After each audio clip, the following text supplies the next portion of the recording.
Bonjour, bonjour. Are you speaking French now? Trying my best. Gotta get the bonjour. We're supposed to be recording 2 episodes for our hike of the Tour de Mont Blanc. We haven't done that yet. Haven't done it yet, but I'm practicing my French, my bonjour. Tour du Mont Blanc. Tour du Mont Blanc. Yes, Something like that. Yes. Well, hey. Sounds great. Thank you. Well, I appreciate it. Well, what's going on, folks? Welcome to our podcast, Yeti. Walks into Basecamp. I am Yeti Legs. And I'm Basecamp. And that third phantom voice you heard is none other than the good doctor, Professor Carl. Whoop, whoop, whoop. So you know what that means. Class is in session, mother lickers. That's so funny. That's what I always say. Is it? No way. Wow. Great minds never think once. alike. You should say it every single time going forward. Oh my God. You should. Or when you're on trail, the class is in session. Or get one of those forehead tattoos. That would hurt. Yeah, lots of great options, guys. Yeah. Oh my gosh. Well, Professor Carl, thank you so much for joining us on the podcast. We've been trying to make this work, I know, forever. And we're really excited that we finally get to do this. So thank you. Yeah, absolutely. My pleasure. I now that you mentioned, I feel like this has been up in the air since like the beginning of this year, maybe dating back to last year some. So yes, this is great. Yeah, definitely. We saw your calendar year, and then you started to hike the AZT, and we're like, we've got to have this guy on here. Mainly because we need some emotional support from you on our AZT hike, so maybe that's why. yeah, totally. Yeah, I definitely remember chatting about it on the AZT. Yep. Yeah, and it's wild because we did the PCT in 2022, and so you were kind of floating around us, and I think you passed us. We never ran into you though, but we had a Jolly Gear shirt on as well, an orange one. And it's just so funny to me. We were seeing a lot about you and hearing a lot about you. And then you just passed us somewhere. We were probably taking a 0 when you passed us. Yeah, that was likely. Yeah, if you look at Professor Carl's Instagram, at least 50% of his pictures for the last like 2 or 3 years have pictures of him with a Casa orange Jolly Gear sun hoodie on. It's amazing. Uh-huh. Yeah. There's like lots of scrolling. It's just that orange shirt all the time. You know who else had that shirt? Quadzilla. But whenever we actually saw Quadzilla, we couldn't see his face. We saw the shirt and we saw his thighs, and that was about it. That was in Cascade Locks? Yeah, that's as good of a distinguisher as anything for him. Yeah, it was funny too. Man, if all of us had just met all on the same day, that would have been wild because we all had orange Jolly Gear shirts. And like Wesley and I looked like a matching couple. It was not on purpose at all. It was completely by accident. We just happened to both want Jolly Gear shirts. That's the only ones he had available in my size and his. Yeah. And so everybody in the trail would be like, oh my gosh, you guys are matching. How cute. And I was like, no, this was not on purpose. I promise. Oh, the truth hurts. Yeah. So yeah, we have Professor Carl, aka Carl Stanfield. That is his Cotton World name. Man, Prof, you've got quite the extensive list here. I've got the AT in 2018, PCT 2019. In 22, what we were just talking about, you did your calendar year Triple Crown, and we'll get into that in just a little bit. And most recently, you did the AZT in 2024. But first of all, I want to know how you got your name, and then we're going to talk about our drinks of the choice. Mm-hmm. Okay, awesome. Yeah, so I got Professor, and I think day 5 of my very first thru hike in 2018. I had done a lot of planning for the trail, and I was very quickly the logistics guy in my trail family. And so it was something that kind of jokingly morning, like, all right, Professor, what's the plan for today? What have you got for us? And then it made it sound like I knew what I was talking about out there. And so I was happy to grab onto that one. Perfect. It's a good one. You sound just like Marie here, Basecamp. Yeah, that's how I got my name, Basecamp, because everybody goes to Basecamp to plan their logistics to Summit. Oh, yeah, Yeah. yeah. That's great. I love that. I always feel so bonded to the people who do the logistics on or like have, completely torn the trail apart before they start because they're like, okay, I need to be over prepared for this. Yeah. Yeah. Yep. That was me for sure. I've ever done. I've gotten into like a spreadsheet on my computer or just physically written out every single day of the whole trail. I've never stuck to it, and I've never like really planned to. I like the act of planning and like having looked at it once before. It just makes me feel more at ease being out there. And then so I like having a plan, but I find that especially in through hiking, when things deviate is usually when I enjoy myself the most.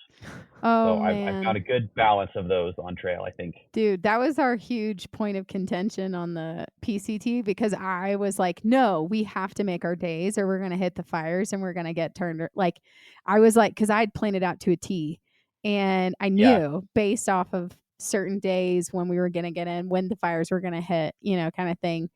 And I was like, when we got to NorCal, I was like, we have to start plugging out miles, like 25 to 30s every day, or we're not going to make it. Like the fires are going to blow up. And sure enough, we did. We started plugging out 25 to 30s every day. Yeah. And I think it's really helpful to plan for the PCT to know you're kind of where you're at. And again, though, fires do happen even when we're not expecting them. So you can't plan for that. But we almost finished the PCT the day that I predicted, actually. Almost to the day. Wow, that's incredible. It was like just a few Not easy to days. do. Yeah, a few days shy, but no. Anyway, sorry. That was a tangent. No. If you look on her iPhone, you know how you can create notes on the iPhone? She has an entire note with every single day of the PCT written out on I that sucker. do. I do. Yeah, nice. Yeah, I do. Yeah, I've got it. My first couple hikes, it was on a paper journal, just like line by line, day and mileage, and then I started putting it in spreadsheets. I love that. Yeah, I got to do that for the Yeah. AZT actually. Man, might need to pick your brain on some of that too. But anyway, okay, do we want to do the drink of the choice? Yeah, I think we should. This is the perfect time to celebrate the union of two producers and people who love spreadsheets. Hey, cheers So, to Prof that. Carl, cheers. cheers to you. We don't even need to use the sound effect. Yes, you nailed Yeah, that. I got the real thing for you. Yeah, you do. Thank you. I'm going to ask you first what you're drinking before we talk about ours. Yeah, great. I'm drinking from a local brewery up here. I'm in Millinocket, Maine, at the northern end of the AT, and it's a spot called Knife Edge Brewery, and it is a Moonshadow Session IPA. Ooh, I Ooh. love the name. Moonshadow.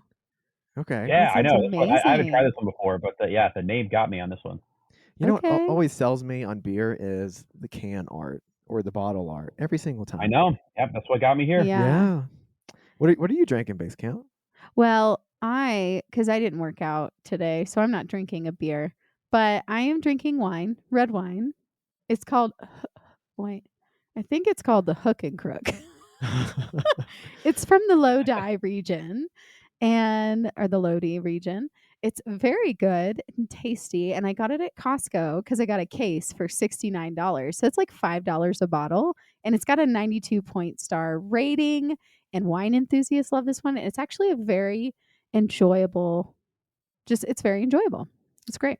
Yeah, I partook of some last night and it was quite good. Yeah. But So- I'm more of a beer person and specifically dark. So I'm drinking a porter, specifically a coconut porter from Four Noses, which is a brewery out of Colorado. You know, all the breweries and all the liquor stores and whatnot are starting to sell all these pumpkin beers, but I don't feel like I can drink a pumpkin beer properly until October. I don't know. That's just me, but Yeah, fair enough. Yeah. yeah. I don't know if you've ever heard of Southern Tier, but they've got this one called Pumpkin, and then they've got an Imperial Stout version called Warlock. Those are some of the best pumpkin beers I think I've ever had. Oh, yeah. I know. I wonder if Yeah, there'll and an be. Imperial Stout. That would be great. Yeah. If you want to Ooh. drink 2 beers to end your day, I mean, that'll knock you out. If you need to be Yeah. knocked out, then there you go. Yeah. Okay, so I'm going to ask the next question, and I'm going to kind of give a little bit of a tangent on this because Prof Carl, I was kind of stalking you a little bit on Instagram before we did this today, and I saw you just posted on Instagram about how you started hiking 13 years ago and how you had done like 40 miles or something, and it was really, really hard. So what inspired you to start backpacking? Yeah, so I started getting into it when I was 16 years old, so right in the middle of high school. I had grown up going to summer camps, and I really loved summer camp, and outdoors was kind of a component of it, but it wasn't necessarily what drew me to it. I just kind of liked the intimate setting, like really getting to know other people, like in my cabin, and just getting really close with folks.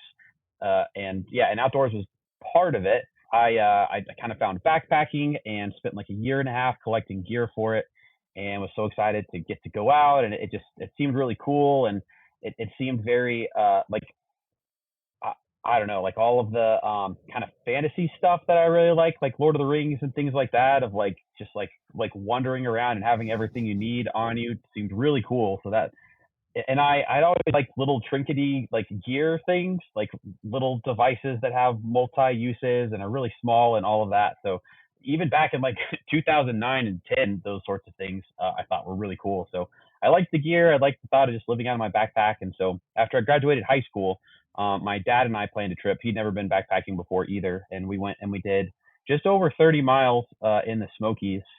And to this day, I think that is one of, if not the hardest trip I've ever done in terms of reality versus, or expectations versus reality, of going out and really not knowing what I was doing, and not ever having worn a pack that was that heavy before, and just like running on trail at first, like, oh, this feels so cool, this is great, and then being like totally exhausted pretty quickly, and just being shocked at like how difficult it was and the toll that it had on my body. And then every trip since then, like I think it's super helpful to go into backpacking, expect to have some kind of experience like that. And I think that's the best way to learn it, is just to get out and just feel how hard it is, and to suffer a little bit, and then yeah, kind of get used to that. So anyway, so I did that, and then I found a school where I could major in something that was kind of in that field, called wilderness leadership and experiential education. So I went to school just outside Asheville in Brevard, North Carolina, a little school there near Pisgah National Forest. I studied that, and did some big backpack trips that were planned and like professionally led, and so we're kind of trained to be leaders and guides and that sort of thing, and that was extremely helpful. And we had a 3-week expedition as part of that, so I'd had like kind of a longer hike before in school, which was really helpful through hiking, because that was so extremely structured, and we were students like teaching lessons and playing leader of the day during that, and in charge of like a group of people. And so after that, a lot of the elements of through hiking felt pretty smooth and easy. It's just like I'm by myself. I can use my phone whenever I want to. I can go into town whenever I want to. All these sorts of things. And so it was, yeah, that set me up for success big time. But it was just kind of a really gradual thing, just like bit by bit.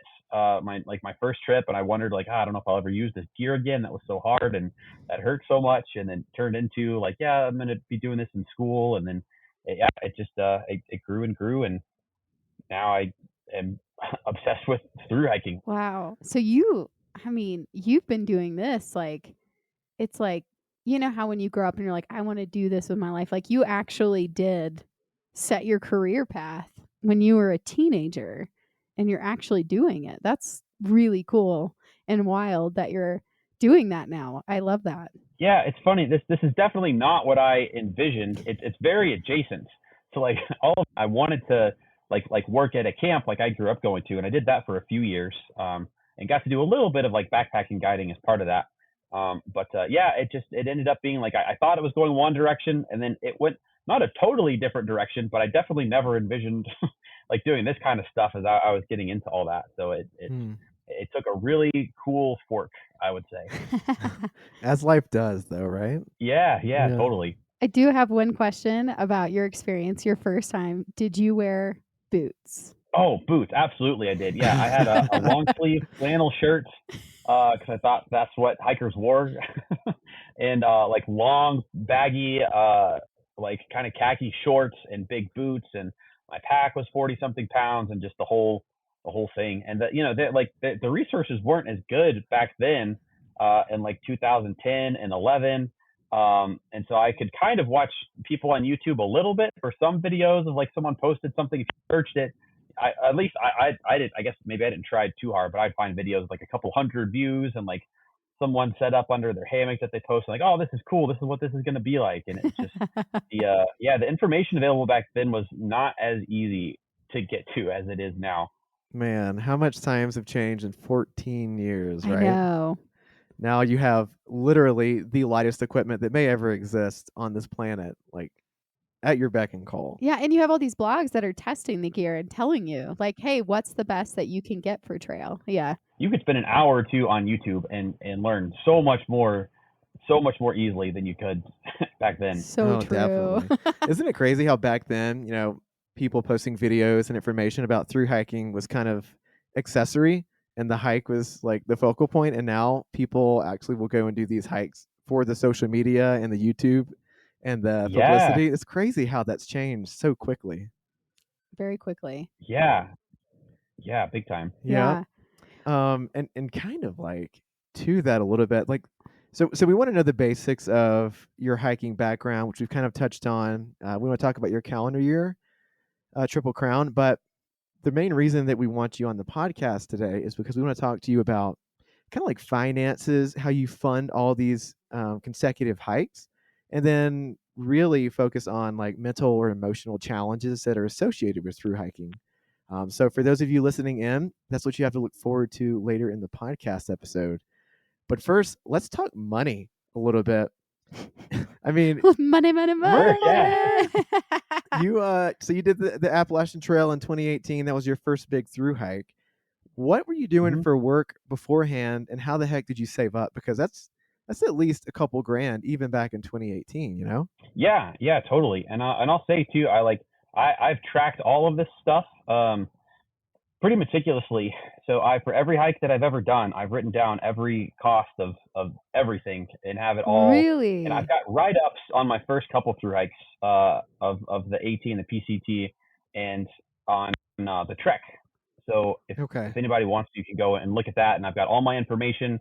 I love statistics, and I that's something that I hadn't found when I was looking into hiking, of just like really specific numbers about everything. And so I kept meticulous stats on everything from like my finances to the number of free beers that I acquired over the trail, to the number of like times I would pee any given day, the amount of water I drink, everything. So all of those stats are compiled and available for anyone to look at, and that includes my finances.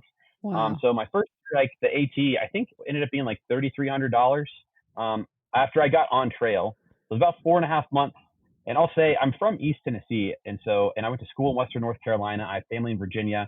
So the first third of the trail, I had a lot of friends and family to see that supported me and picked me up off trail and all those sorts of things. So I had a lot of help. And even 6 years ago, it was so much less expensive to hike the trail.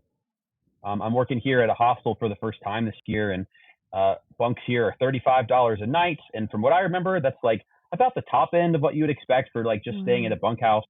And now apparently that's like one of the lowest rates on the AT. Wow. It's like $40, $50, $60 to get just bunk space now. So the cost has gone way up over the last few years for everything from food, of course, but then hostels too are having to raise their prices to catch up with that. So anyway, that's a little bit of a tangent. But before I hiked the AT in 2018, I graduated college in 2015, and then I had a connection that I worked at a summer camp before that I went to go be there, that turned into a full-time job in Leavenworth, Washington. Nice. So I was there for 2.5 years, living and working at a camp. And similarly, it just kind of everything for me for getting into how deep into through hiking I've been has just felt very I don't know. I am where I'm supposed to be with things, and it's all worked out like it's supposed to. So I lived and worked at that camp for 2.5 years, and then I left my job, and I had kind of planned on it for a couple months. And so I had my time and I had a girl that I was dating that lived in Seattle. And so I'd been saving up for a while to move to Seattle. So I had savings to do that and to pursue that and to go all in on this relationship. And then December of 2017, I had all on the same day. I moved out of my my house at my job. I lived and worked at a camp full time. So I packed up my house. I moved in with family friends while I was looking for a place to live. And then so I did that morning. And then that afternoon, my job in Seattle fell through. And then that evening, my girlfriend broke up with me. No And way. all within just like one day, all of my responsibilities completely Whoa. evaporated. Man, the universe is pushing you in a certain direction. Yeah. Totally, yeah. And I'd like kind Wow. of thought about the AT before of like, yeah, this would be cool to do someday, but I hadn't really ever seriously considered it. And then all of a sudden, it was just like the breakup felt to me like it kind of came out of nowhere. So it was a surprise. But within the first few minutes of this conversation, it felt like it kind of came out of nowhere. Just this idea in the back of my head of like, I'm just going to throw myself into through hiking an Appalachian Trail. So it just kind of Hell popped into yes. my head, and then it was perfect. I had savings that I was going to use to move to Seattle. I didn't have to do that anymore, and I didn't have a job I needed to quit. I hadn't committed to a lease anywhere or anything like that. So I was in the perfect position to go through hike. And so Wow. it all, that ended up feeling like such a blessing and like a positive thing that happened to have me set up to get to do that. So I just had everything that I needed. So the money was already there, the time was there, the responsibilities were not there. It was perfect. So it felt like I was just kind of given this gift to get to go do that. And then I was Wow. in such a good space to get to do it. And that's one of the best feelings that I've ever experienced is I had a cousin and an uncle that joined me for the approach trail on the AT. And after they left on Springer Mountain, just like walked away from that car, and I've got nowhere I need to be. I've got plenty of money to get to go live out here, and just that feeling of freedom was just pretty incredible. So I've been chasing that high for like 6 years now. That's amazing. It's funny you say that because I had a girlfriend break up with me so that she could go and hike the Appalachian Trail. So kind of a polar opposite story there. Yeah, that's funny. Yep. But I've been riding that freedom high ever since until I met Basecamp. Which was only a few months later. Yeah, I know. But hey, we've been hiking together. Yeah. Cool. Well, okay, to swerve, I really want to talk about your calendar year Triple Crown because that's a really big accomplishment. Like less than probably 0.001% of human beings do a calendar year Triple Crown. I feel like you know that statistic, don't you, Prof? Do you know the statistic? Oh, I don't. I know that there's been like somewhere between 20 and 30 people that have ever There we go. Accomplished it. Yes. That's that number, and then whatever that percentage comes out to, I know it's pretty small. Well, I'm really bad at math, but there you go, people listening. If you don't know what a calendar year Triple Crown even feels like, 20 to 30 people in the world probably have actually accomplished this. So instead of us describing what it is, I have a few questions under this one, but can you describe what the calendar year Triple Crown is? Yeah, sure. So the calendar year Triple Crown is completing the 3 Triple Crown trails, the Appalachian, Pacific Crest, and Continental Divide trails in a calendar year. So between January 1st and December 31st. So working within that exact season. And I had a bigger goal that year. So I was attempting in 2022 to backpack the most miles ever done in a calendar year.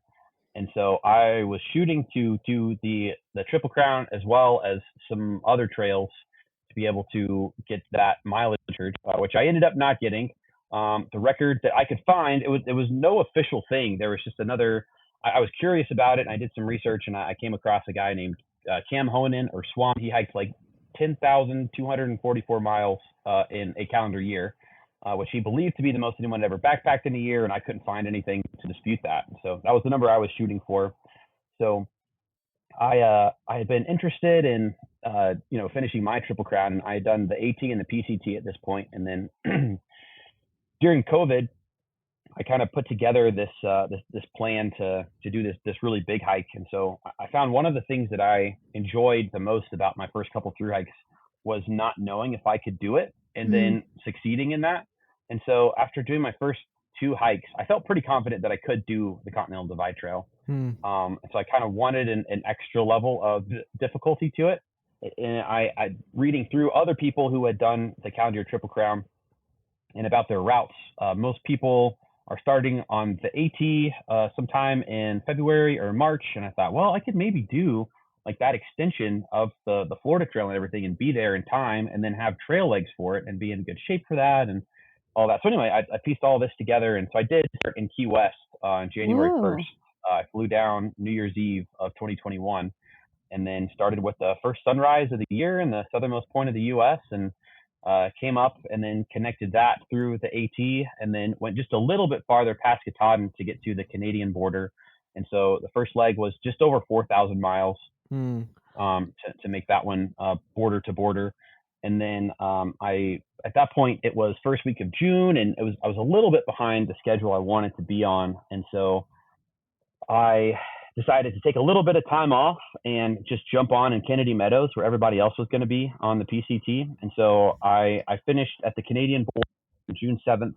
I took 10 days off to travel and recuperate, and then started the PCT Kennedy Meadows on June 18th, coming north, and then got out there, and there were tons of other hikers out there. It was a relatively low snow year. It was perfect. It was really cruisy compared to the northern bit of the AT. And then, went through there, finished the PCT up, and then finished up on August 18th, and then came south on the CDT. I ended up doing a lot of road walking to get through Colorado as quickly as I could. At that point, I was still going for a mileage record. And so I took a pretty short route of the CDT. I ended up finishing it in right around 2,000 miles. I connected all my footsteps. And going from the Canadian border to the Mexican border and finished up there right around Halloween. And then at that point, I'd done so much road walking, I needed to average about 40 miles a day for the next 2 months. And I just kind of realized, like, I'm not going to hit this mileage record, so I'll go finish up the PCT. So then I did that and finished on December 18th. Oh, this makes so much sense now. Because when I remember seeing your Instagram, I was like, wait, he was at the northern terminus. Now he's at the southern terminus. I'm confused. Yeah. So there was some hopping. Okay. Okay. Oh my gosh. Yeah. I have so many questions from everything you just said. But I want to hit on this because I had no clue that you did the Florida trails to start. I had no idea that you even did that inside of your Triple Crown year. What? And then my question is did you hit the Pinhoti Trail in Alabama then to connect up to the AT? Yep. Yeah, I sure did. Yeah. Okay. Because that I know is an iconic trail. I used to run that trail all the time in Alabama. Oh, cool. Yeah. Because and they do like an ultra race there, a 100-mile race, the Pinhoti Trail 100. And so I was like, oh, I bet anything you did the Pinhoti Trail then. That's so cool. Which means I absolutely did. Did you do the BMT as well? No. So until I got to the AT, I kind of made my own routes to make a little bit better time. So I got to like mile 310-ish in the Pinhoti Trail. And so the route goes, you go all the way north to finish the Pinhoti, and then you get onto the Benton MacKaye Trail, and then you come south about 70 miles to get to Springer. Oh. But I got to mile 310, and I was at a road, and I thought, I wonder how far this is from the AT. And I looked it up, and it was 37 miles of a road walk that went right through LJ. So It ended up shaving like 80 or 90 miles. So I did a little traverse on a road walk to cut off. And then what also was really appealing about that, it was a road walk for 37 miles. I realized this like the day before, and I was planning on having another like week or so to get to the AT, and like, oh man, I could get to Amicalola Falls tomorrow night. I'm going to do that. So I did. And then that way it was cool because that put the approach trail on my path. So instead of like getting to Springer Mountain on the Benton MacKaye Trail and then having to either get a ride to come down and get my AT hang tag to register and all of that, I could stay at the shelter right behind the visitor center at Amicalola Falls and then get up in the morning, get my tag, and then get on trail. So I got to Amicalola Falls on March 1st and then got up the morning of the 2nd, got my hang tag, and got to do the approach trail. So that was, that was cool. That is so cool. Goodness. Okay, well then how many miles did you end up doing total in that year? Yep. So I ended up doing 8,451.7 miles that year. That's insane. Just 8,000 plus. No big deal, everyone. And wow. Would you mind refreshing folks on how long that took you? So the first of the year to... Yeah, so January 1st to December 18th. December 18th. So an even 350 days. Mm. And how much money did it cost you to do in a whole year? But I estimate somewhere between 18 and 20 grand for the year. Okay. I mean, that's pretty good. We're gonna get a link to some of your Trek stuff Yeah. and put that in the show Yeah, notes. totally. Yeah, we'll do that. Okay, what were your so we do this thing together, Wesley and I do whenever we're on trail, where we'll be like, what was your high and low of yesterday? Or what was your high and low of the week? What was your highs and lows, which is so big, but what comes to mind for your highs and lows of that year? Yeah, so I think one of the highs was I feel like I probably had one of the best social media experiences anybody has ever had. I was posting about this hike, and it just caught on that it kind of became like a thing for like really random people in my life to reach out and host me. I stayed with kind of some distant connections early on in Florida, and then more and more people would reach out. And so the first leg of the trail from Key West to Canada, it was 158 days, and of those 157 nights, I spent more of those indoors than I did outdoors because I was staying with people so often that whole way. What? And so that's that's what's great about the AT, especially if you're doing kind of higher mileage. And I was between like mid to upper 20s, so not like really insane, just like steadily kind of high. And so with that kind of mileage on the AT, you're getting to good road crossings like every day or every other day the whole way. And so it was really easy to coordinate to meet up with people. And so spent a lot of time indoors. I took a lot of showers and did a lot of laundry and had a lot of home cooked meals. It was like an incredible morale boost the whole way of the first 5 months and change of the hike. I had something to look forward to like every 2 or 3 days to meet up with people, or sometimes get to meet this person, like this childhood friend of my dad's that they reconnected years ago, and then my dad shared this thing, and now these people are reaching out to me. Just like connections like that the whole way. That was awesome. It's something that I was hoping to get to reconnect with people after the COVID season of not getting to travel as much and see people as much. So I was hoping, like, my other hikes, I've been able to see people a little bit. Hopefully I'll have time to do that. And then I just kind of made it a priority on this hike. So that was one of the things that led to me falling a little bit behind on the mileage for that record, but it became like what was enjoyable about the experience to me. And so that ended up being kind of the whole thing. I love that you kind of set aside the initial goal and kind of reevaluated what was important to you in connecting with these folks. Good for you. Yeah, thanks. I had I had this big goal of like, I'm going to try to do this and get this record, but really the ultimate goal was just I wanted to have kind of a mental health reset by spending an entire year backpacking. Well, okay, I know that we all have lows on trail. That's just human. But is there a specific thing you can think of that was like a low for you in that year? Yeah, I think I was really pleased with how few lows there were. And I think there were kind of two big sort of things that were similar and different, and just all emotional, really. It was really hard to have gotten to the northern terminus of the PCT and then start the CDT and be starting fresh from scratch at the end of August after having been on trail for 7.5 months at that point, and still not have finished the PCT. And like, man, I have an entire other trail, and then I still have to finish the PCT. And then at that point, I was also planning on hiking the Mountains to Sea Trail across North Carolina to get the rest of my mileage. So it was just kind of boom, boom, boom from finishing the PCT to starting over. And it was a lot. I got started and was really dragging my feet at the start of that next trail. I kind of needed a little a reset getting going there. And then also it was really hard to throw in the towel the first few days of November on the mileage record. That was hard to have to call it at that point. I knew it was the right thing to do because I knew that I just physically was in a place I couldn't get the mileage that I needed to. I felt like my body was really starting to break at that point, and I needed to average 40 miles a day for 2 months. And that was not going to happen at that point. I was hoping that like maybe I'll be recovered enough. I can do this really big, crazy push and just kind of cut down on some of these visits and do a little bit more road walking and all these sorts of things. And like, yeah, maybe it's attainable. And it crept up over the course of the CDT from like, I need to average 33 miles a day, 35, and then 40. And then it just like, I don't think this is going to work. So that was a pretty tough switch. And then going from there, I then had like 2 months just to finish the desert of the PCT. And so I was really dragging my feet. The days were short. Yeah. And I didn't need to go fast anymore. So the first thing I did when I called it is I hold up.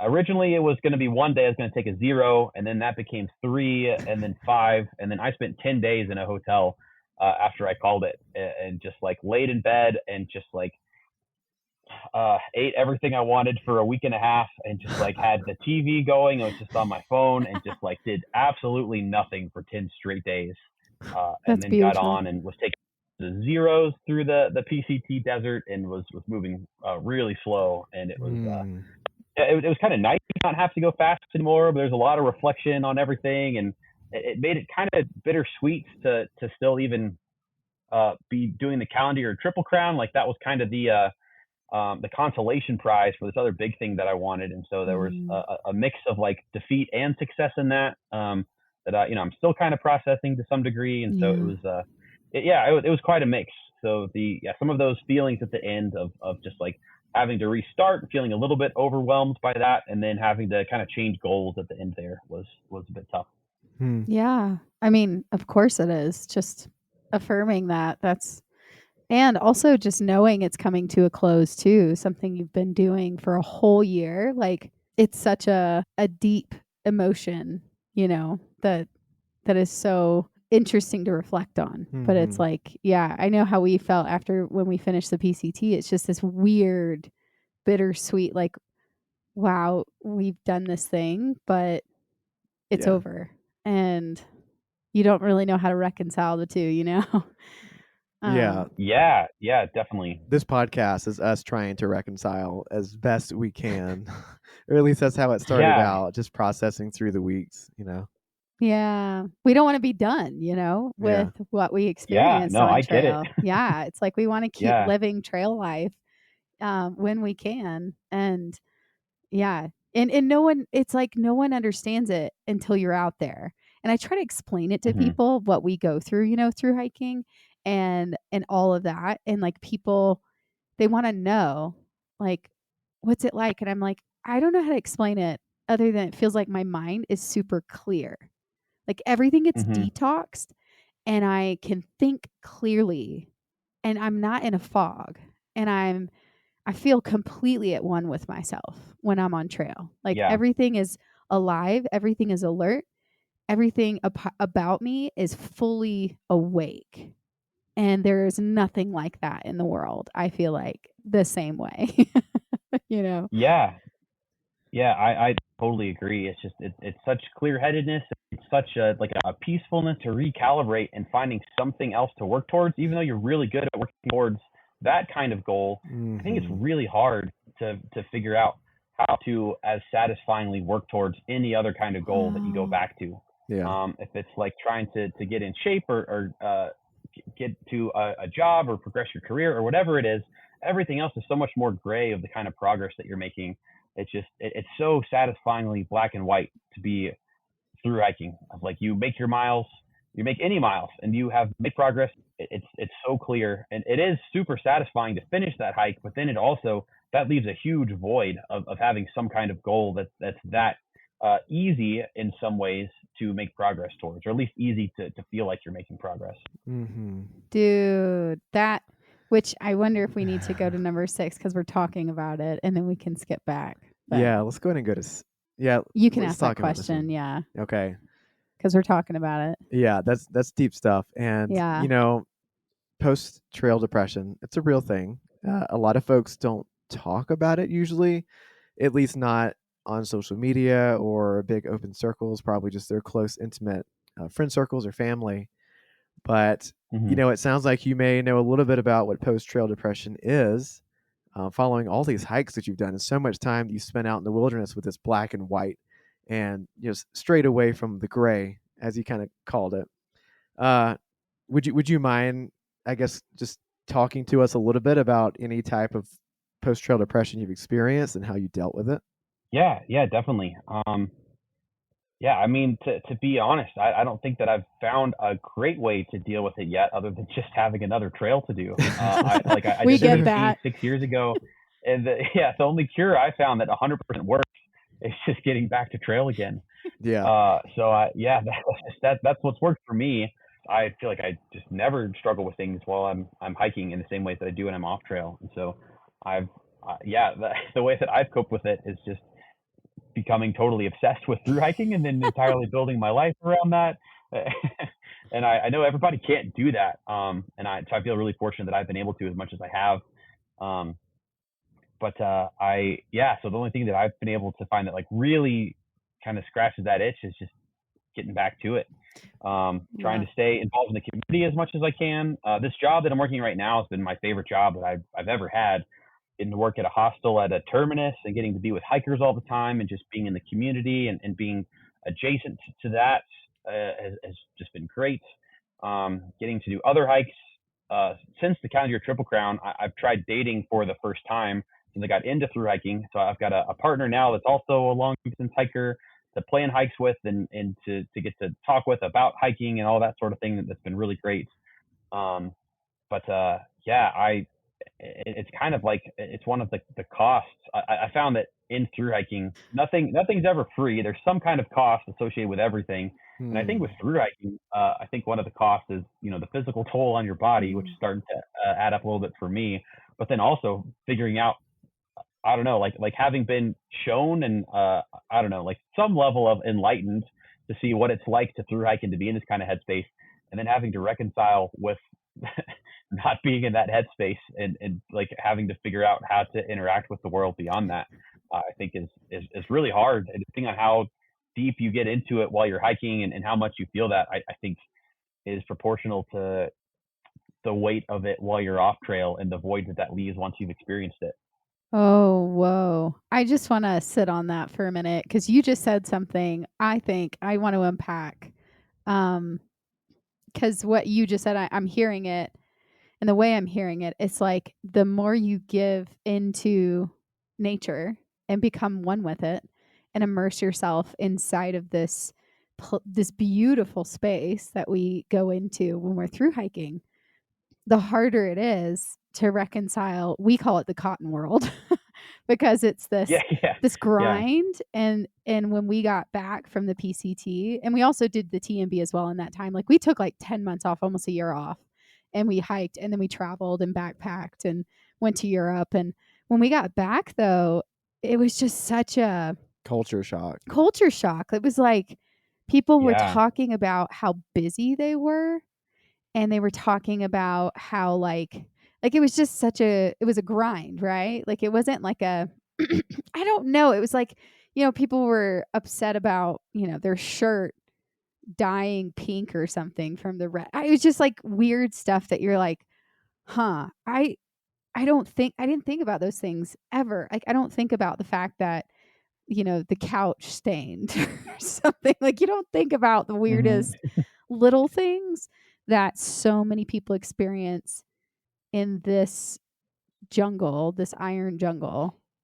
And I do think there's such a freedom and a reality to being on trail. And I wish everyone could experience it because I think it really does enlighten you and it sets you free in so many ways. And you come back to this other thing that doesn't feel real actually anymore, and you're like, how do I get back to that? how do I get back here to this place where I was fully one with nature and embraced it and just went deep in and didn't just, because you just said it. And it's like, there are some people, I'm just generalizing, I don't know anyone specifically, but there are some people who I do feel like through hike for certain reasons. They get there, whatever, and they don't really immerse themselves in what it's the teacher. The trail's the teacher, and you're there to learn. And nature is the teacher, and we are there to learn and grow and listen to nature. I feel that's my theory. And a lot of times we have that opportunity to take it and listen and learn and grow and enlighten and open up and become more.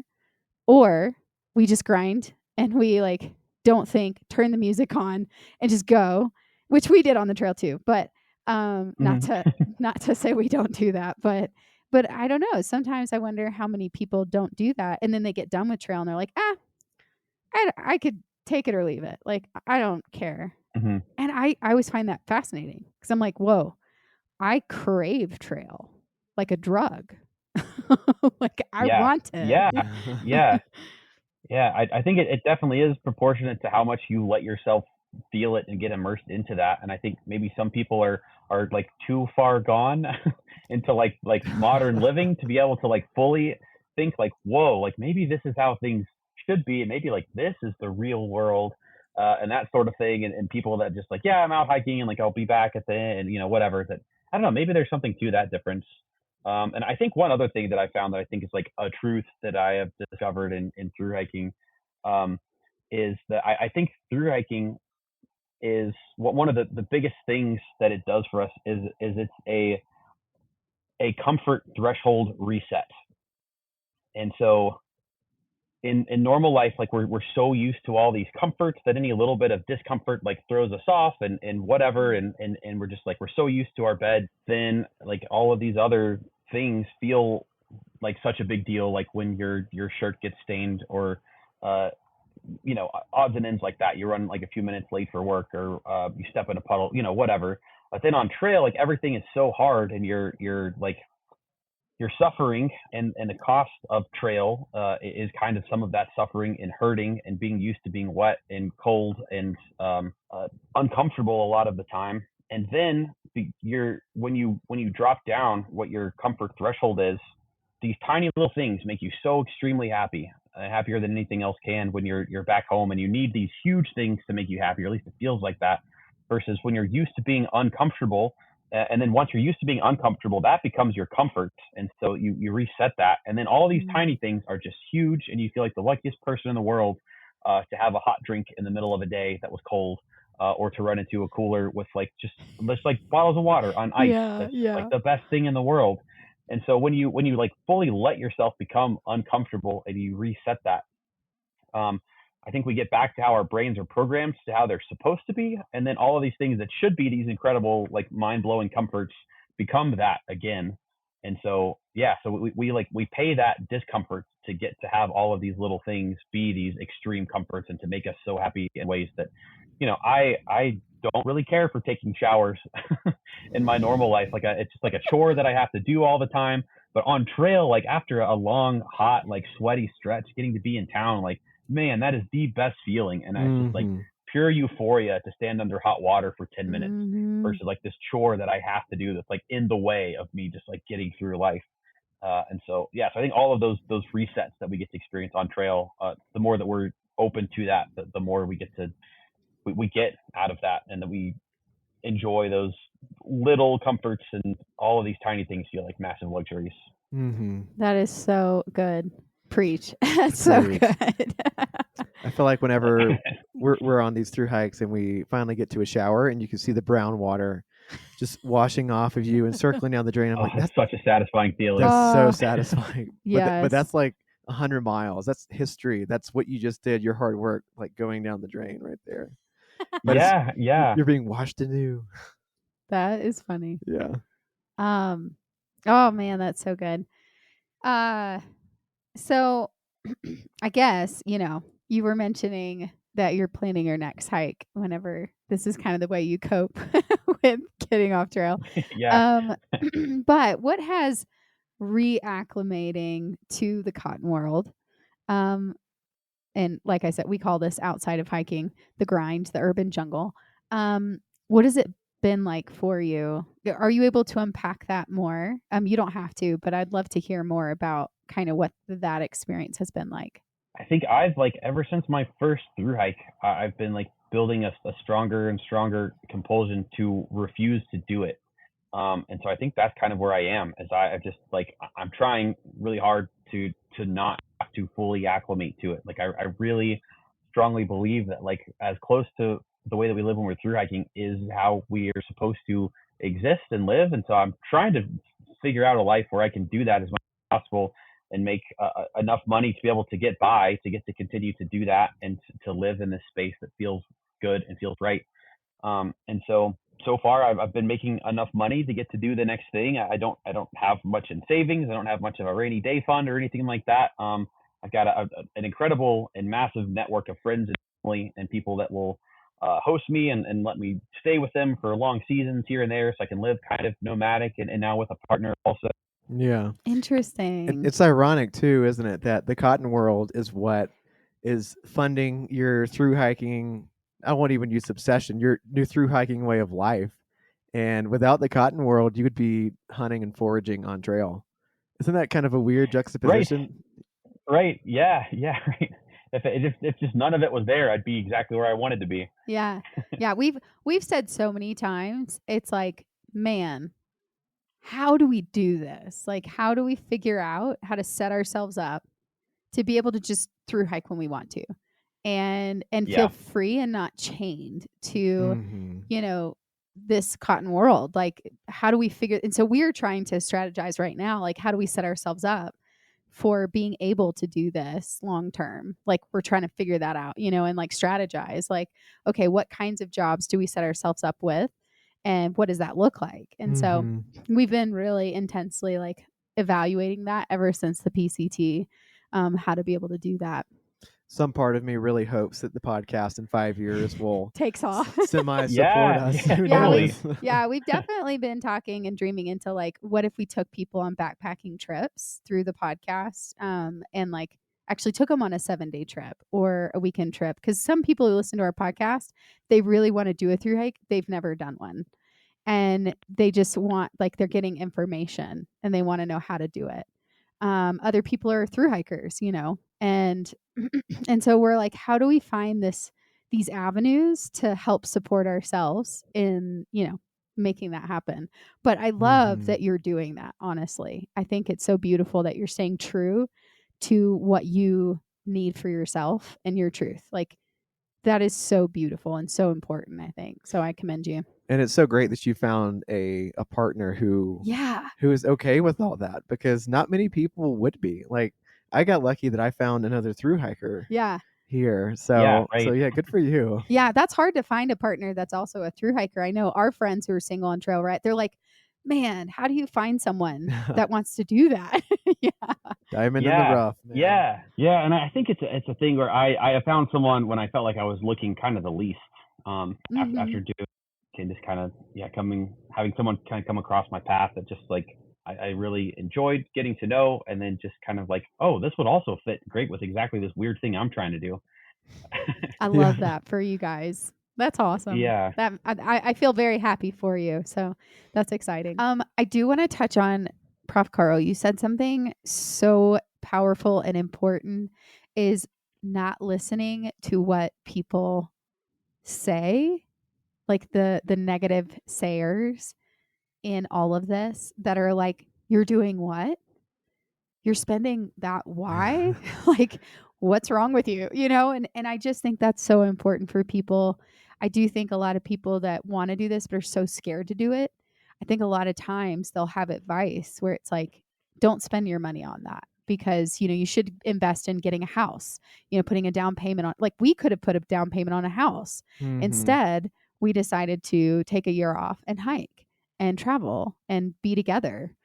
And I feel like that was the ROI on that was way more powerful than us putting a down payment on a mortgage of like $350,000 in debt. Yeah. And that goes for friends, family, even people online. You're gonna have a lot of armchair psychologists and trolls, especially online, who will discount and say you shouldn't be doing what you're doing and you're doing stupid things and it's dangerous, and et cetera, et cetera. But if you have a passion and you can see it in your future, then you should definitely reach out and try and grab that. yeah, totally. And I think just filtering through that, and so I guess advice within that is just being able to surround yourself with people that do appreciate and are encouraging of that. It can be Mhm. kind of disorienting. It can be very disorienting.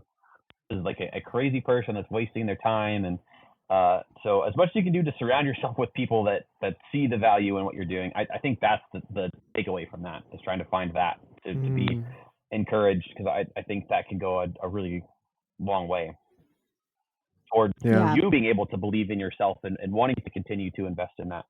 What do you think is the biggest, it could be mental or emotional challenge that you've ever had to overcome. And this could be on or off trail before you ever through hiked your first hike, anything.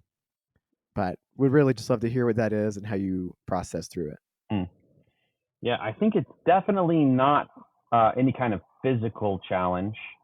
But yeah, that being said, I think, I don't know, maybe it's because we've just been talking about it so much, but I think it would go along, yeah, some of the things that we've been chatting about with being able to find ways to stay true and to stay positive and to stay, I don't know. I feel like I've got the motivation and excitement to be on trail, but like to get to the next hike. But I think finding motivation to enjoy and find good discipline and routines in the places that I'm in between trails, I think has been the hardest thing for me. I think I have like really figured out and nailed like, okay, I'm really good at through hiking. I can do that. I feel like inevitably I have to spend some season off trail no matter how much I get to through hike. Like there's just going to be the off season.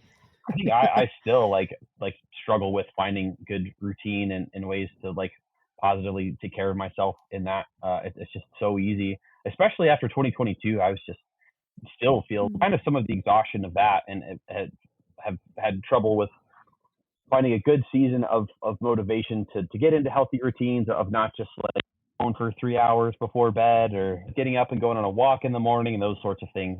It's been really difficult for me to get motivation to get into a kind of a good routine since that hike. So I'm still kind of trying to find that space. Yeah. Totally. Staying true to self, staying true to the good doctor. Dude, I will say getting a dog, we got a dog and she's adorable. She's a husky Malamute, a muskie. But she is our alarm clock. We have to walk her snow, rain, shine, cold, hot. Like we have to walk her. Like she likes to walk around 7 a.m. and she will paw and bark and lick us until we get up and walk her. It's just so funny. But I said that to Wesley. I was like, babe, we totally should get a dog because it's going to give us this, like, when we don't feel like getting out and walking, even when it's snowing outside, a dog will force us to do that. Yeah. So we did. So I'm going to do a shameless plug real quick before we get to the rapid fire questions with Prof Carl. Our episode 3 and our episode 5. So some of the early days of our podcast, we did a 2-part episode on mental and emotional challenges. So we go into a lot more depth on some of the stuff we've discussed in this episode if you'd like to hear it.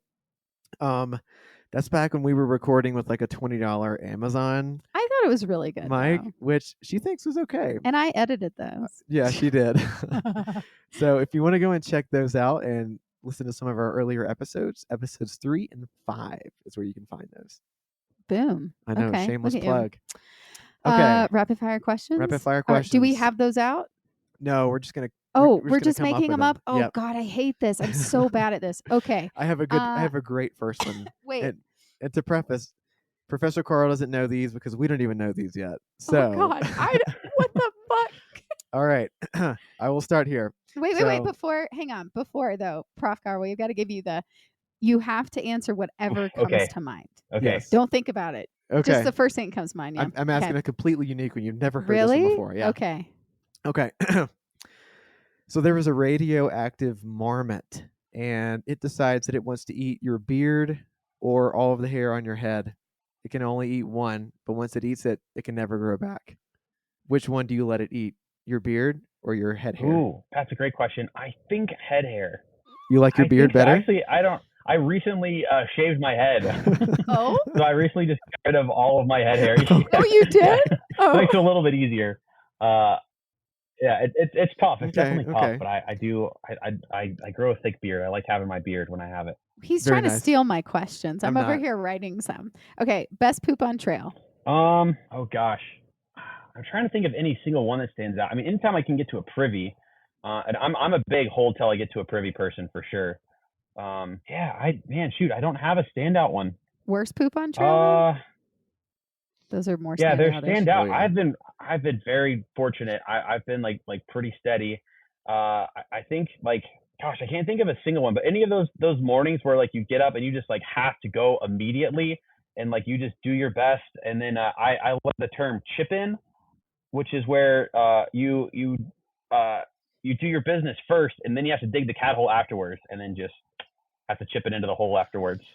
So anytime I have to do one of those, which usually I'm pretty good at my timing. I'm usually pretty regular. Like I've got time in the morning when I get up before I have to get into it. But sometimes, out of that quilt and get to it, and then still trouble finding a spot and just do the best I can.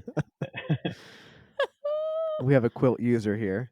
A quilt. A quilt user. Yeah. Nice. Okay, what's your favorite overall trail? Do you have one? Oh, the AT. Okay. Yep. It's my first trail. See? There it is. I think that's a big part of it, is it being my first through hike. It kind of set the tone for things. And then I grew up just outside the Smokies, and so the way that the AT feels, like the green tunnel, all of that feels like home. And so just about the entire AT, or really the whole AT, feels like home, because it's, you know, this trail like just goes back to where I'm from. I follow it long enough, and so it feels like just a little extra comfortable that way. And then so that, and then it being my first are my reasons. I know it's not everybody's favorite. I think that's totally fair, but it is my favorite. We decided not to go with AT first, and ours because we also grew up, you know, by the AT. Like I've ran lots of sections of Georgia. We've done North Carolina, Georgia, running it and hiking some of it, in Tennessee, but in Virginia, right? In Vermont. Yep, all those. But we were like, let's not do the AT first, because we, you know, growing up there. But I love that. Okay. Your turn. All right. Your crazy question. This is not your question, but I need to know this to ask you this question. What is your least favorite food? I think celery. Okay. Really? Yeah. Really? Even peanut butter? I know. Cream cheese on it? I pride myself in having like been really good. I used to be a very picky eater, and then I've like forced my way into liking so many things, to be okay with things, to not be picky. But celery is like one of my last hurdles. Okay. It's like the texture of it, the taste. Like I'm not on board with stuff. Okay. Nice. All right. Here's my question. Here we go. So you have to drink one of these. Which one are you going to drink? Are you going to drink a cup of cow pond water from a cow pond off the CDT that you are not able to filter or chlorinate or treat in any way? Or are you going to drink a gallon of celery smoothie? I guess it would be really celery juice. And then you have to eat an entire stalk of celery. I think I would take the celery over unfiltered cow pond water. But if I if I was guaranteed I wouldn't get sick from it, and just like if I could somehow drink it still being like sludgy and like gross still, but knowing I couldn't get sick, I would take that. But the Giardia unfiltered factor is a little bit steep for me to get cow ponds. Yeah. Okay. That feels pretty extreme. Yeah, I'll give you that one. You won't get sick from it, but there is a bull in the middle of the pond actively shitting. Oh, no. See, this is what Wesley does. If I'm guaranteed not to get sick, I'll still take it. Okay. Fair. He literally does this to us on trail all the time. Like he'll like come up with these scenarios. Oh, that's great. I love a good controversial question to like discuss on trail. It's a great time passer. Yes. Yeah. This is how we pass our time, by the way. It's like, we're like, would you rather blah blah blah. Do you have any more? Gosh, I don't know. You're blowing me out of the water with these questions. I need to start actually thinking through questions. I'm a thinker. I'm not good on the fly at all. This is my last rapid fire question. Okay. The world has come to an end. There is a zombie apocalypse upon us. This is my question all the fucking time. What type of person are you in a zombie apocalypse? Are you going to be the person trying to come up with a cure? Are you going to be the hoarder who hides away and helps no one? Or are you going to be on a rooftop popping off zombie noggins? Or just like going to a pass and hiking? Or are you just going to die? Immediately die. I think I'm closest to the hoarder group. I think I would... but I wouldn't want to do it just by myself. I'd like to get like a little group of people. And I feel like I've like with all like my backpacking stuff, it depends on what kind of zombies we're looking at. If they're not very fast, I feel like I've got fast. Like fast. Like, oh, they are fast.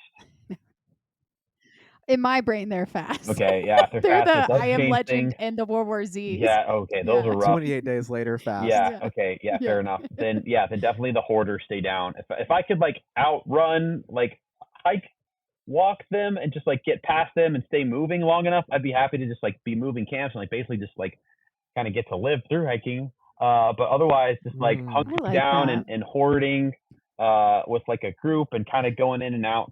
But I think I would do that for a while and see how things go. But at some point, I think I would try to like rough it and survive through all of it. You'd break that mileage record that way. Yeah.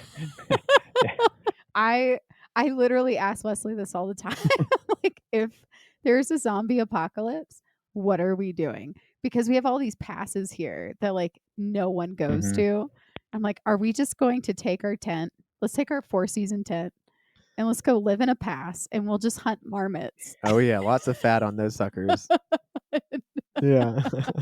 Yeah. I wonder if zombies get altitude sickness. See, I've wondered that. Oh I'm yeah, I like, don't would they know. like get sick or die because they can't get up that high? Right. Like, that's something I literally have these questions Yeah. like after The Last of Us with the zombies, the Uh huh. mushroom zombies. I guess it depends on Oh like my how their bodies are working and what their brain function is like.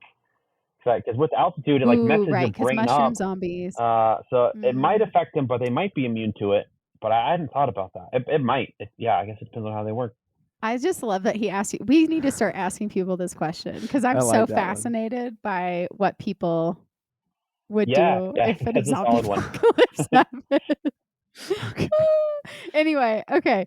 Last question, and this isn't a rapid fire, but for all the people that listen to this podcast, what advice, because you do have a plethora of knowledge and wisdom, what advice would you share with hikers, through hikers, or hiker hopefuls that, well, really hiker hopefuls that want to Mhm. get into through hiking? That's probably the better question. Yeah, I think it is genuinely attainable for most people to be able to do. I think the two biggest success factors in a through hike are wanting it badly enough. I think that's one of the biggest things that people need to be able to pull it off. And then I think it's honestly it's just that and avoiding bad luck. I don't think that you have to be lucky. Like nothing extra has to go right for you to pull off a through hike. I don't think. I think if you want it badly enough and you put your head down and you're willing to suffer, I think most people can through hike. I think it is totally attainable for most people. Um, bad luck happens. Like your body gets hurt, something happens to loved ones off trail, anything like that. But it just is like very attainable. And so I think just trying to surround yourself, maybe even try to meet people. I think usually through hikers are very open to talking about their hikes.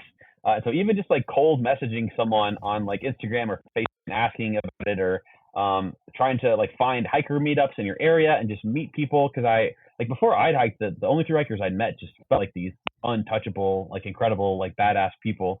And so it felt like just like way out of reach, sort of. But as you get into the community and do it and become one, it's like, oh, well, if I could do this, like I think most people could do this. And so I feel like it's a lot more attainable Yeah. than it feels like it is. I love Yeah, that. I definitely second that. We hear a lot of people say, "Man, I wish I could just go out and do what y'all do," And we're like, or you can. like you can if you truly want it bad enough and you dedicate do it. some effort, you can do it. You know. Mm. Cool. Yeah. Thanks for that Yeah. sage advice. Thank you. And I do know, I also want to preface though, I know women get pregnant. I mean, that's something before we did the PCT. Like, yes, I was using contraception, but like, there's always that question of like, well, we might get pregnant. You Yeah. never know. Yeah, That yeah, could change things. Before we did the PCT, it's like, well, if everything aligns in that way and we don't get pregnant or something weird doesn't happen like that, then Yeah. then we can do it. But yeah, I think I want to preface that too, that people that are going through something like that or a physical injury and they're trying to recoup, Mhm. and they really want to do it, but they have to wait until the next year to do it, all that good stuff. Like, we see you, we hear you, like we know that you want to do this, but things do happen as well. But I totally hear you, Professor Carl, as well. Like, just you can set your mind to this, and it's actually quite easy. You can start 5 miles a day and do it. Like, it Mhm. doesn't have to be 25 or 30 yeah. And in to fact, it start shouldn't be. out. Yeah, Yeah, no, you'll seriously injure yourself unless you've been doing it yeah, a Definitely. lot. Yeah, I guess I'm thinking of the people who say they just don't have the time to do it, but they just said that it's something they really want to do. Like, you can make time.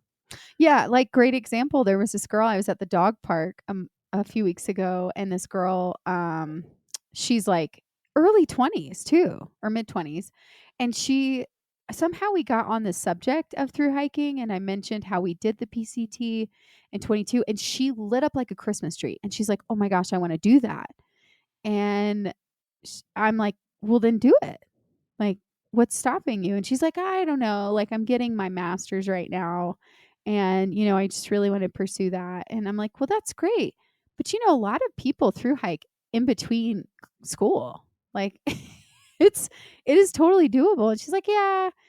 But it was just such an interesting conversation because I'm like, she really looked like, "Oh, I really want to do that. I've dreamt of doing that." And I'm like, Yeah. "Well, do it. Like, It's what's like stopping you?" it's like people have talked themselves out of it before they've ever even like attempted to do it. Yeah. That's good Yeah. advice. Yeah. Well, hey, thank you so much for being on our episode today. Like, this has been a lot of great information, a lot of really heartfelt responses from you. I know those probably weren't easy things to answer, some of those, especially because they get a little deep, and sometimes it's easy to stay a little bit more like superficial, because you don't have to think about things that have sucked or that have hurt or that you have to deal with on your day to day. So we really appreciate it. Yeah, it's Yeah, been a we love pleasure. I it. think that stuff's really important, and I think hiking's helped me to be and to lean into being authentic a lot more too. And so I feel like that stuff, especially talking with other hikers, it's just I feel like it's very easy to quickly get pretty deep about things, and to feel comfortable doing so. So it's been a pleasure getting to talk to y'all tonight. Yeah. Yeah. Yeah. Thank you. Before we let you go, do you think we can do the AZT in December, January? Oh yeah, Is that's it what possible? we're doing. Ooh, December, January. Gosh, I don't know. It's gonna be cold. Yeah. Be Well, we do live cold. in Colorado in Breckenridge, so we have to deal with the cold already. Yeah, We're already in 30 degrees right yeah. now. I think some places might be like pretty tough with snow, and there's some areas where you definitely are relying on water caches to get through that won't be stocked in the winter. And then I know that the Grand Canyon just closes for part of it, and that's that's one of the Yeah. best parts of the trail.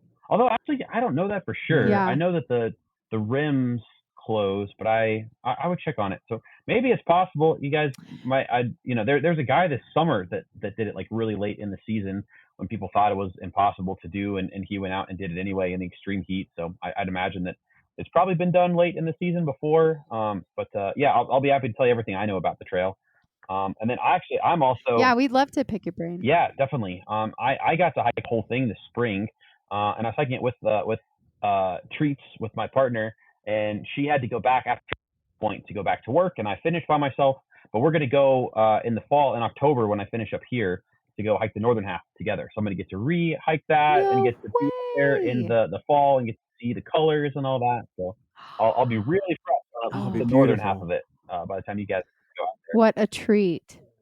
Well, we're starting Sobo, so Yeah, we'll we're pick your starting brain. Sobo. Yep. Yeah, our Yeah. thought is because living in Colorado, it's like, okay, normally the snow doesn't accumulate until January. Like sometimes it's December. It depends. We're hoping for a later winter, selfishly. But if it's an early winter, then we're like, okay, we'll probably have to bring our snowshoes for the Mogollon Rim and figure that stuff out. But like we're hoping that we can get through the Grand Canyon before the snow sets in. And we're hoping the Mogollon Rim might be like a foot of snow or two. That's not a big deal for us. So that's kind of fingers crossed what we're hoping.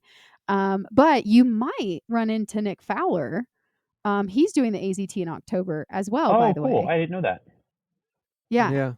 Yeah, we just interviewed him the other day, Yeah. and he'll be a dad by then too. Whoa, Yeah. okay, Yeah. sweet. Yeah, Fun I've been stuff. listening to some of his Yeah. podcasts and following him. I didn't get on my radar till after he'd finished the PCT, but I've heard a lot about Same. his hike, and that's a whole other Yeah. level of doing FKTs. Oh, yeah. The reason that I did Dude. the kind of hike I did was because I'm not a fast hiker. I've got endurance. I can be out there for a long time, but Yeah. going at that kind of pace every day is something else. Yeah. I am 100% with you, Prof Carl. I'm like, yes, preach, because I'm endurance. I can go all day, every day, but I'm a 2 miles an hour Yep. girl. I do not go fast. And when these people like Nick Fowler come in and he's like, yeah, I was doing 55 on average. I'm like, what the fuck? Yeah, I Like, know. that's crazy. Like, what are you doing? Sure. Anyway, Yeah, sorry. it's kind of weird, but by the time this episode has released, we'll have already released the Nick Fowler episode. So I'm talking to the future Professor Carl. Listen to our episode. Oh, Cool. you guys cool. will probably release like within the same. Yeah, that's cool. Okay. Well, everyone, thanks for listening to our lovely episode here with Monsieur Professor Carl. Yeah, you practicing your French again? Practicing, yes. Class is no longer in session. We're out. If you enjoyed this episode, you can follow us on our socials, which would be the Ginger _ The Joy, which is our Instagram, or just look up our podcast name for our Instagram account for Pretty that. simple. Yeti Pretty Walks simple. in the Basecamp. What we love most, though, is when people shoot us an email to our podcast email, which is yetiwalksintobasecamp@gmail.com. And can I just say, I'm not even kidding. It makes this podcast worth it when we get an email or a DM and someone says, we love your podcast, or even just gives us feedback. Like, I light up like a Christmas tree and I'm like, oh my gosh, all this time is worth it. It's worth it because one person cares or listened or liked it. And so I cannot tell you guys how much it means to me if you take 5 minutes out of your day and just shoot us a DM and say, hey, yo, you guys are cool. Hey, Like, yo. I need words of affirmation, I guess. That's my love language. Hey, yo. So it just, it lights my fire. So It does light her fire. so please send us, even if it's a negative comment, that's fine. I like criticism. I like good feedback. Yeah. You know what lights my fire? What? Is getting new subscribers and financial support from our listenership so that we can continue to make great episodes and increase the quality of our episodes. You can subscribe on Spotify or Apple, or follow our Patreon as well. Anything that you do to subscribe helps further fund the podcast and us. And we love making episodes, but they don't make and edit themselves. It takes work and time. So, And time is money. Money is time. No, I'm kidding. Yep. Yeah. Lastly, a huge shout out to the Fire Once Lost for our intro and our outro music. They are a one-man band producing all this lovely American bluegrass style music. The actual track that we use is called Appalachian Trail. Go check it out. You can find their socials in our show notes. Which feels very, very sentimental for this episode. That Appalachian Prof Trail. Carl, that he the Appalachian Trail. It just feels very good. It does. So so everyone, thanks for listening. We really appreciate all of you Yeah. so much. And Prof Carl, thank you so much for being on this episode. It was such a treat. Yeah. And if we ever actually get out on the Appalachian goes. Trail You ready? and we're out there hiking and we come across you on trail, What you do know we what say? we're going to say to you. Have an idea. Happy trails. trails.